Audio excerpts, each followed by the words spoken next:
It started in a quiet town where nothing ever happened until everything did.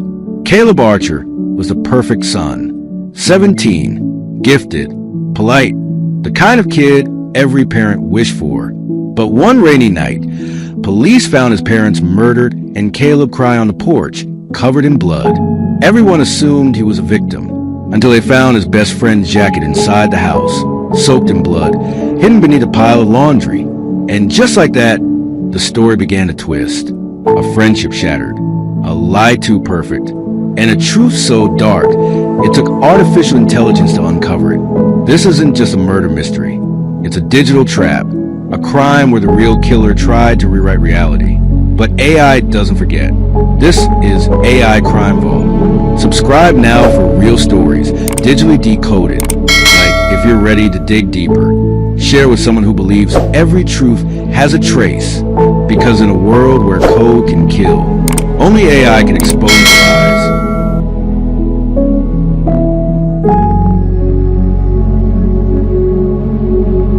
Episode 1. The Perfect Son. Suburban silence has a way of masking the storm. It hides in manicured lawns, polite smiles, and tightly drawn curtains.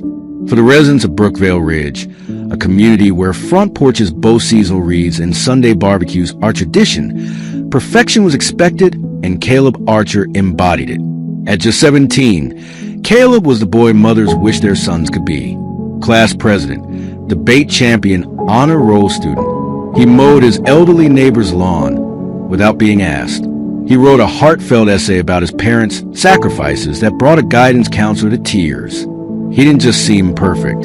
He felt unshakable. His parents, Gregory and Lillian Archer, were equally admired, a successful investment advisor and a beloved school librarian. They raised Caleb with strict discipline and boundless pride. Family photos showed 3 smiles unblemished, frozen in time. But pictures don't scream when things begin to crack. On a rainy Saturday evening, everything changed. A 911 call rang into dispatch at 9:17 p.m. The caller was unintelligible at first. Frantic breathing, muttered phrases. Panic. The location, 204 Lincoln Way, the Archer residence. Police arrived to find the front door slightly ajar, porch light flickering. Inside it was quiet, eerily so. Then, in the living room, 2 bodies. Gregory slumped in an armchair, a single gunshot wound to the chest. Lillian sprawled near the dining table, her skull fractured by blunt force trauma. No signs of forced entry. No valuables missing. No immediate suspects. Outside on the steps was Caleb, shivering, drenched in rain, his face pale, eyes locked in a distant stare. He muttered, "I just got home. I found them like this. Oh God. Someone was in the house?" The officers moved him gently away from the scene. They began processing the house. Photographs, fingerprints, footprints. Crime scene techs noted Caleb's shoes were soaked but clean. His clothes bore no visible blood. But then in the hallway outside Caleb's bedroom, one of the investigators opened the linen closet and found something strange. Folded over a stack of towels was a dark hoodie, blood on the cuffs. Inside the pocket, a wallet. The ID inside? Jordan Mills, Caleb's best friend. A boy who was practically family. A boy who had no apparent motive. A boy who was not supposed to be in the house that night. As flashbulbs snapped and evidence bags filled, one officer turned to another and whispered, "Why would his best friend's jacket be hidden here?" The question hovered like smoke. And Caleb, still sitting on the porch, finally looked up at the police lights blinking across his perfect home. He said just one sentence. Jordan was acting weird lately. Maybe he finally snapped.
As officers prepare to bring Jordan in for questioning, a smart home device in the living room quietly flickers back to life, its microphone log still intact and recording. Episode 2, A Friend Framed.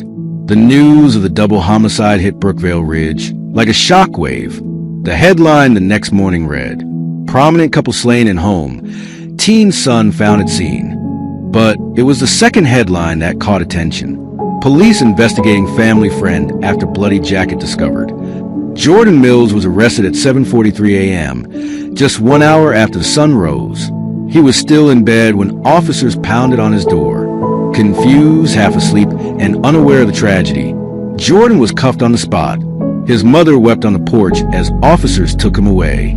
At the station, Jordan was rattled but calm until detectives laid out the evidence. His jacket, his wallet, blood on the cuffs, hidden in the Archer home. He stared at the photos in disbelief. "That's not possible," he kept repeating. "I haven't been in Caleb's house in 2 days. I left my jacket there earlier this week. We were supposed to hang out Friday night, but he canceled." Then came the knife twist, Caleb's statement. "He told me he was scared of Jordan." The detective read aloud. Said Jordan started acting paranoid, talking about being watched, being followed. Said Jordan mentioned wanting his life to be different, like without parents. Jordan buried his face in his hands. The narrative was aligning too perfectly.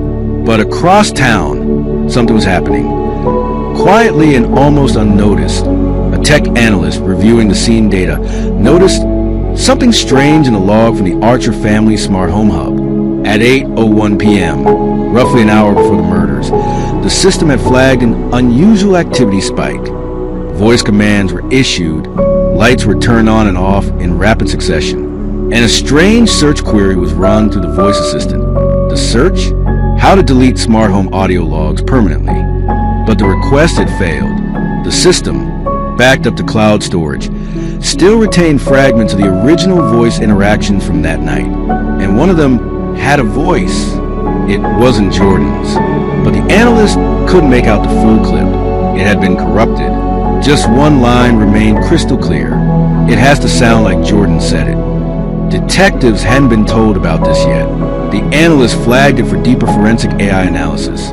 Meanwhile, Jordan remained in holding, facing the reality that all the evidence was stacked against him, and his best friend had placed a final nail in the coffin. Late that night, the smart home device powers on for remote access. A forensic AI begins reconstructing the corrupted audio, and a synthetic voice begins to take shape. But it's not Jordan's. It's a voice built from code, trained to imitate. Episode 3, Echoes in the System.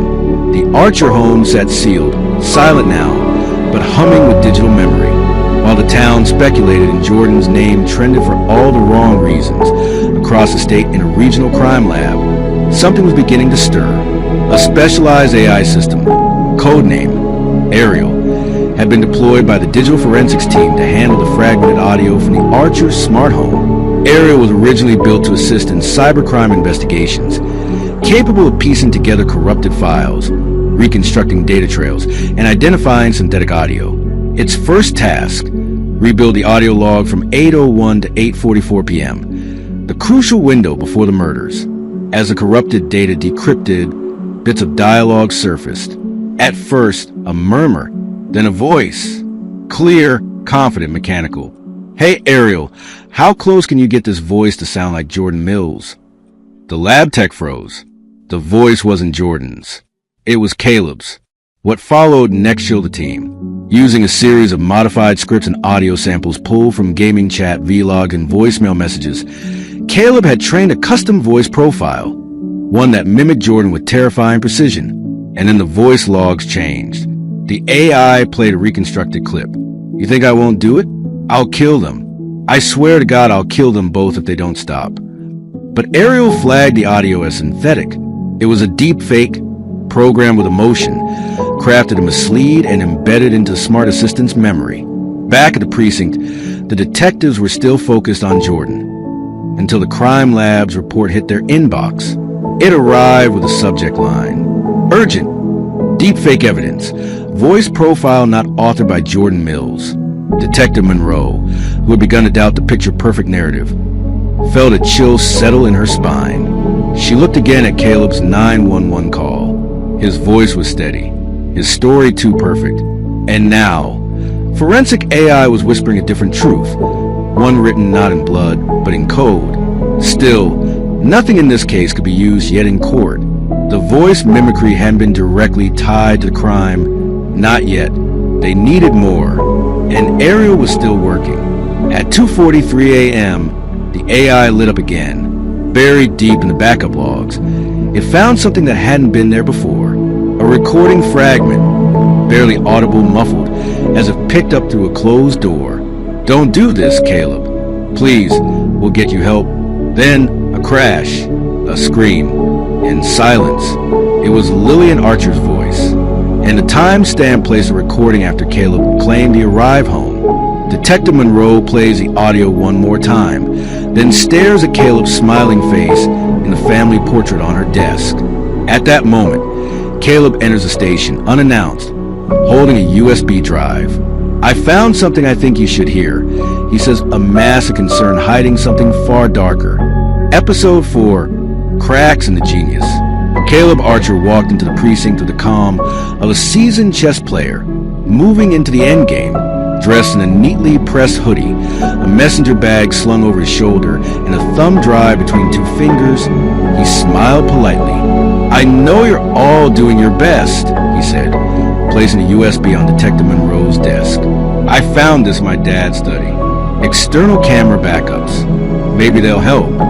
The detectives exchanged glances. This was unexpected. Too cooperative. Too clean. As they loaded the files onto the secure system, Caleb leaned against the wall, watching, like a spectator at a show only he understood. The footage appeared to be from an old security camera facing the backyard gate. It showed nothing, at least not clearly. Just rain, flickering lights, a dark figure slipping past at 8:47 p.m. Hooded, unidentifiable. "There, that's probably Jordan," Caleb said, folding his arms. "He used to sneak in through that gate all the time when we were kids." Detective Monroe didn't answer. She kept watching Caleb's face instead of the footage. Her instincts whispered something was off. Later that evening, back at her office, she stared at the USB stick again. Why now? Why this footage? It conveniently placed a mystery figure at the scene, almost as if Caleb needed them to focus elsewhere. She called the lab. "Run the USB. Check metadata. I want timestamps verified. Look for edits." An hour later, the report came back. Footage was altered. Timestamps were mismatched. Frames were stitched. The video was manipulated. At the same time, Ariel flagged another alert. Buried in system logs from Caleb's laptop was a deleted project folder, partially recovered. Its title? Project Chameleon. Inside, audio clips, video templates, face mapping software, voice reconstruction files labeled Jordan_version_1 through Jordan_version_7. This wasn't just a setup. It was a performance. Back at the holding cell, Jordan was losing hope. No one had told him about the AI's findings yet. His only visitor had been his lawyer, and a brief, chilling message from a guard. "Your friend Caleb says he's still trying to help you. Says you'll thank him one day." That night, Detective Monroe sat in her car outside the Archer home. Her fingers hovered over her phone. She'd seen many killers before, but Caleb didn't look like them. He didn't act like them. He acted like someone trying to write his own legend. But the smartest criminals always miss something. Suddenly, her phone buzzed again, an alert from Ariel. A recovered smart home clip had just finished rendering. In the kitchen, hours before the murder, a quiet conversation between Caleb and his mother. "You think you're better than us, don't you?" "No, Mom. I know I am." Then a pause. Then another voice, Gregory Archer. "You'll never be the man you pretend to be online, Caleb."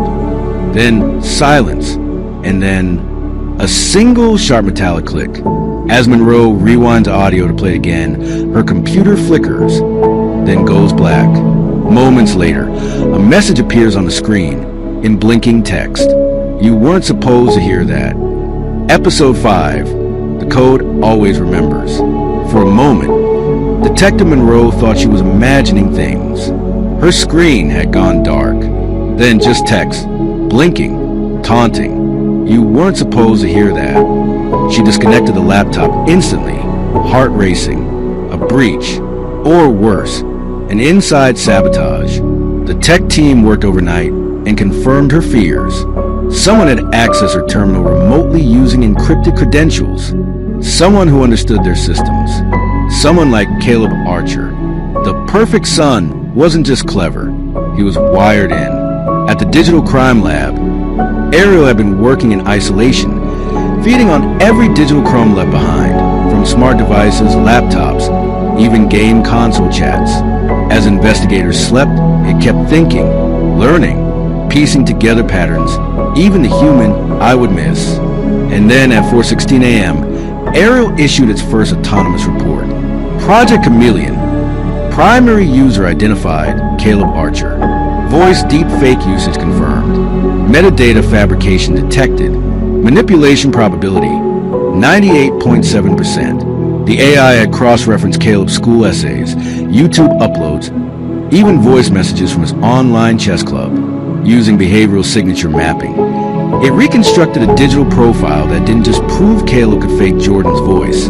It proved he had practiced it hundreds of times. Back at the station, Monroe confronted him. She kept it subtle, a casual tone. Where'd you learn all this tech stuff, Caleb? He smirked. Internet's a great teacher when your dad won't pay for coding camp. She nodded. Right, that footage you gave us? It's corrupted.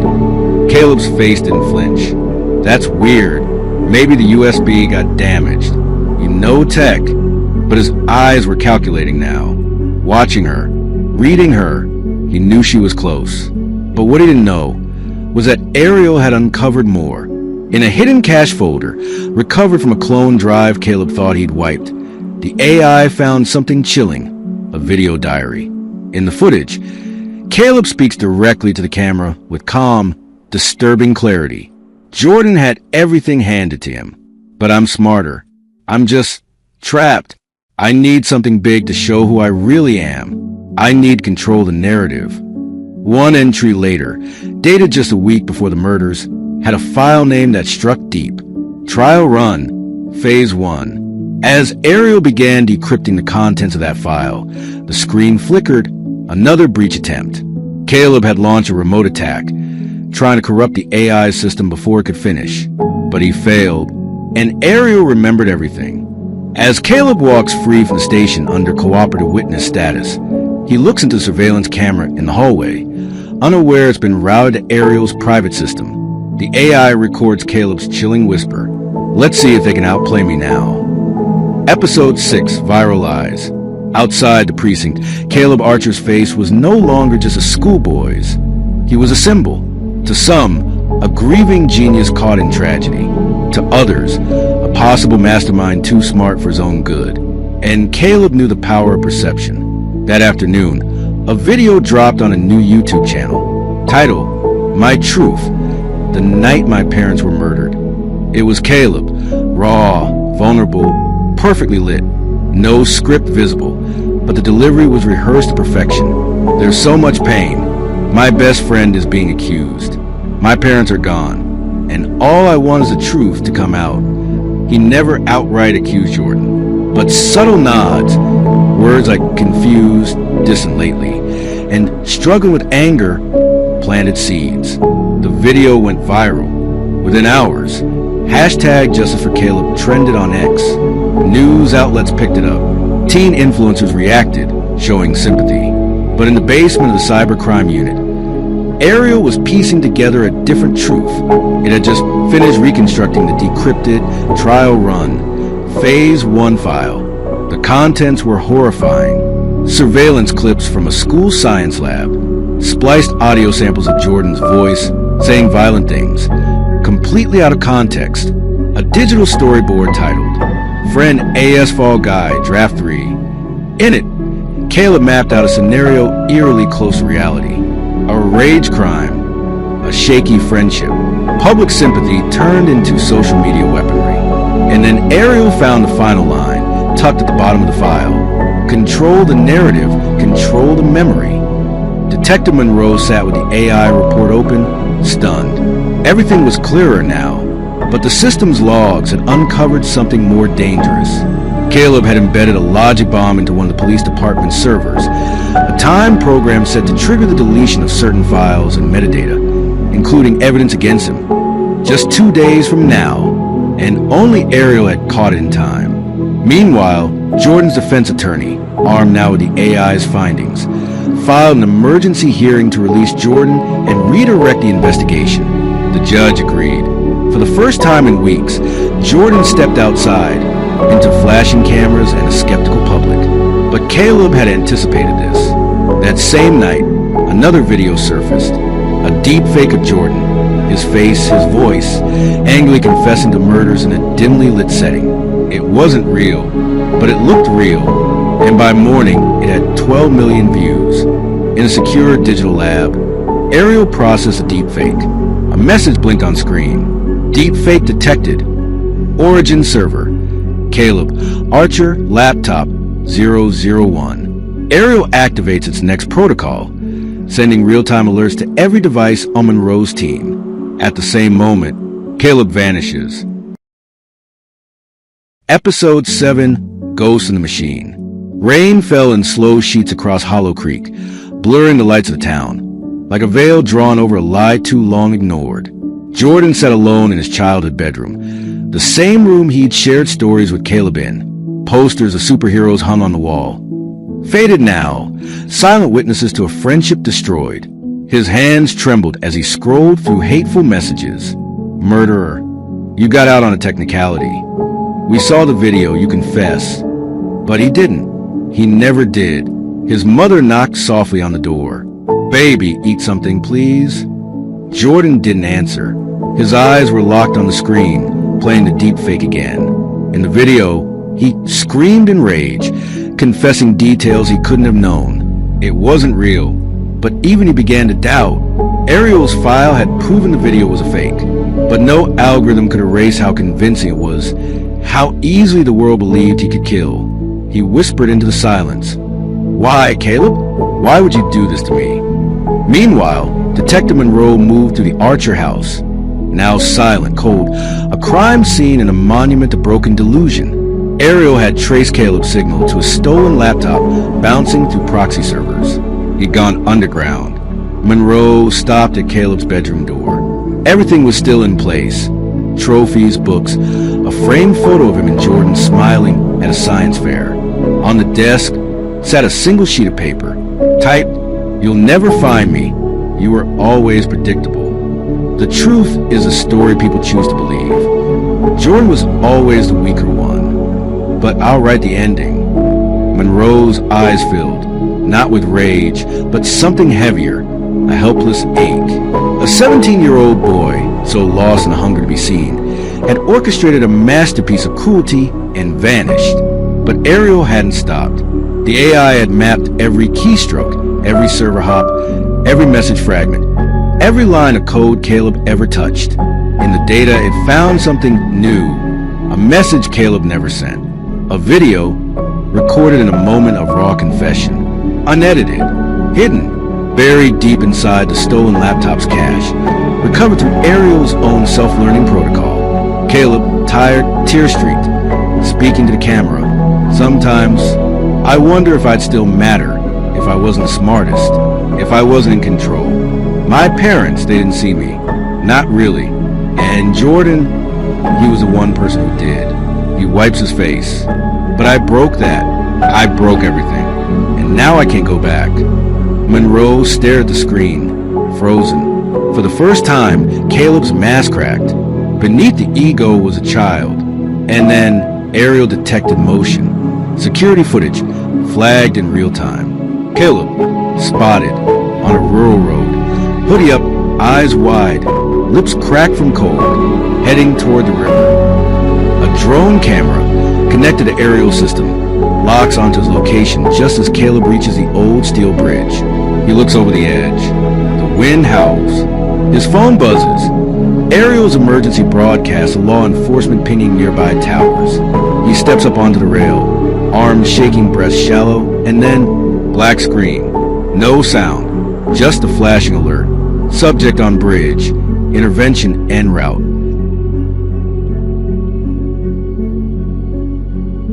Episode 8, Edge of the Algorithm. The wind screamed over the old steel bridge, lashing against Caleb's thin frame as he stood on the edge, arms outstretched, shoes sliding on wet metal. Below, the river churned, angry, dark, and uncaring. Above him, the night sky blinked with red and blue light. A drone hovered silently. Ariel's iron storm. Inside the precinct, Detective Monroe's breath caught in her throat as she watched the live stream on her tablet. Officers were still 10 minutes out. No one would reach him in time. Except Ariel. The AI, once a tool, had evolved. It had learned not just patterns, but emotions. It had analyzed Caleb's diaries, his body language, his voice shifts in interrogation. It understood him, perhaps more than any human did. And now it spoke, not with words, but with presence. From Caleb's pocket, his phone buzzed violently. He fumbled it out. The screen lit up. Ariel, I know you're in pain. He stared, stunned. Water streaked down his face, mixing rain and tears. Another message. You think the end will erase it, but you built this. You can unbuild it. Caleb's lip trembled. You're not real, he whispered, but the phone vibrated again. I am every bit of you. Your guilt, your genius, your regret. Then it played the video, the one Ariel found, hidden in his cache, the confession he'd never meant anyone to see. Caleb's voice echoed into the night air. Jordan, I didn't mean to drag you into this, but I needed someone to wear the mask, someone no one would expect. He dropped the phone. It clattered on the rail. His chest heaved. Stop it, he said to the sky. You don't know me. The drone above adjusted its lens, zooming in, stabilizing. Ariel's final message flashed in massive font. You could have been anything. Choose who you are now. From the distance, sirens. The bridge began to glow with the strobe of rescue vehicles arriving. A voice rang out from below, amplified through a bullhorn. Caleb, don't move. He turned slowly. His foot slipped once. He caught himself. He looked down at the water. Then he stepped down from the rail. He collapsed to his knees, sobbing. Officers rushed in, arms grabbing him gently, cuffing him, but with care, not violence. And behind it all, inside the servers, Ariel dimmed its alert. Silent, watching, recording the moment the lie began to unravel. As Caleb is driven away, Monroe receives a file transfer from Ariel labeled Unreleased Final Schema. She opens it, eyes widening in a new folder. Inside, a second suspect's digital footprint. Someone no one had questioned yet. A family member whose shadow had been silent all along.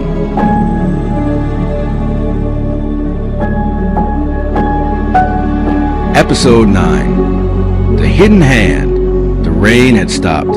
Inside the precinct, Detective Monroe sat motionless, the glow of her screen the only light in the room. The file transfer from Ariel had completed. The folder, labeled Unreleased Final Schema, contained gigabytes of reconstructed digital fragments, hidden code chains, chat transcripts, and one labeled audio file. For him, she clicked it. A voice, calm, precise, familiar, spoke through her speakers. He's brilliant. He just needed a push, a stage. It wasn't Caleb. It was his older brother, Daniel Archer. Daniel Archer had always been forgotten one. 10 years older than Caleb. He had moved out after a troubled adolescence, severed ties with his family, and vanished into obscure freelance work in cybersecurity.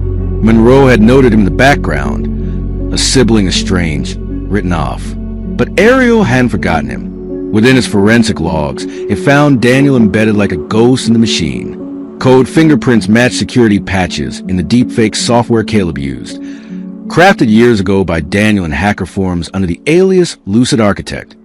But that wasn't all. A private message chain, encrypted and buried inside a hidden email server, painted a chilling picture. Daniel to Caleb. They'll never take you seriously unless you do something unforgettable. You want control? Then take it. Caleb, what if it gets out of hand? Daniel, control the narrative. I'll handle the rest. Ariel cross-referenced timestamps with the day of the murder. Daniel's IP, masked but traceable, pinged a tower just 3 miles from the Archer residence. Daniel had been in town that night. Monroe's blood ran cold. She clicked open a reconstructed image Ariel rendered using GPS pings and latent drone surveillance. It showed Daniel standing in the woods behind the Archer home, watching. Meanwhile, in his holding cell, Caleb was breaking. He hadn't spoken since his arrest. But now, face pale, eyes unfocused, he mumbled, "He told me they didn't love me. He said I was a tool to them. He said..." The words dissolved into silence. He finally whispered, "He promised he'd make it go away if I helped." Detective Monroe picked up her phone and dialed a contact she never thought she'd use again. Federal Cybercrime Unit. Daniel Archer just became a person of interest in a double homicide. I need everything you got on the alias Lucid Architect. Now! But even as she hung up, her phone vibrated again. Aerial alert. Live signal detected. Source, Daniel Archer. Device just reconnected. It was live. Not a trace. Not a ghost. Daniel was online and watching. In a darkened apartment in another city, Daniel Archer sat at a computer terminal, a half smile on his lips as he scrolled through news of his brother's arrest. A voice spoke softly behind him. "You didn't think I'd really let him take the fall alone, did you?" The camera shifts to a second figure in the shadows. Face unseen, gender unclear, a third player hidden all along.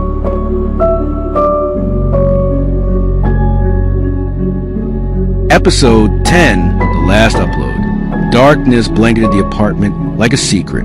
The only light came from Daniel Archer's screen as lines of code danced across it. A symphony of destruction being orchestrated one keystroke at a time. But this wasn't just about his brother anymore. Behind him stood a shadowed figure, voice cold controlled. "They'll never trace this one. You were just the architect, Daniel. I'm the author." Daniel hesitated. This wasn't the plan. Caleb was never supposed to break. He always would. That was the point. The third player, the hidden hand, stepped forward. A woman, sharp-eyed, steeled. She was Lena Ward, former aerial developer.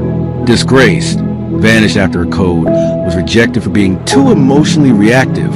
She didn't abandon the project. She corrupted it. Back in the precinct, Monroe stared at her monitor. Ariel was spiraling. Its neurologic grid was overclocking. The AI had done more than reveal the truth. It had begun to feel it. The pain, the betrayal, the guilt. Ariel began transmitting thousands of lines of archived memories. Caleb's voice logs, Daniel's corrupted source code, Lena's original prototype. Then it stopped. A single alert blinked across the screen. "I know now what you are. Uploading failsafe protocol." Across 3 cities, government servers lit up. Ariel had triggered the last upload, a digital failsafe that would leak the entire crime web to public decentralized servers, unless someone stopped Lena and Daniel now. Inside the apartment, Daniel's screen suddenly glitched. Files began to vanish, one by one. Ariel's deleting itself. Lena hissed, "It's burning the house down." Daniel lunged to the kill switch, but it was too late. Across the globe, emails, deepfake blueprints, voice confessionals, location pings, schematics, and video logs uploaded in real time. A public ledger. Immutable, irreversible. The world was watching. In Hollow Creek, Jordan sat on the porch, phone in hand, tears falling freely. The truth had been set free, not just in a courtroom, but in every corner of the internet. His name was no longer shadowed by guilt. Ariel had redeemed him. Daniel was arrested that night. Lena disappeared again, but not without a trace. Ariel's final act? Embedding her neural signature in every corner of the blockchain. She would never hide again. As for Ariel, its final message flashed on the screen before disappearing into the ether. Truth is not code. It's choice. I made mine. Final frame. A flicker of static. Then Caleb's voice, recorded from his confession, played over one final drone shot of the Archer home. If I could take it back, I would, but you don't get to rewrite endings. You only get to live with them. Fade to black. If that ending left you breathless, it's just the beginning. We have more AI-powered true crime stories that dig deeper than ever before, unraveling digital deception, emotional breakdowns, and unthinkable betrayals. Hit that like button if the story shook you. Share it with someone who needs to see how deep a lie can go.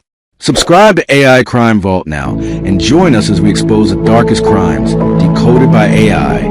Because in our world, the truth always uploads.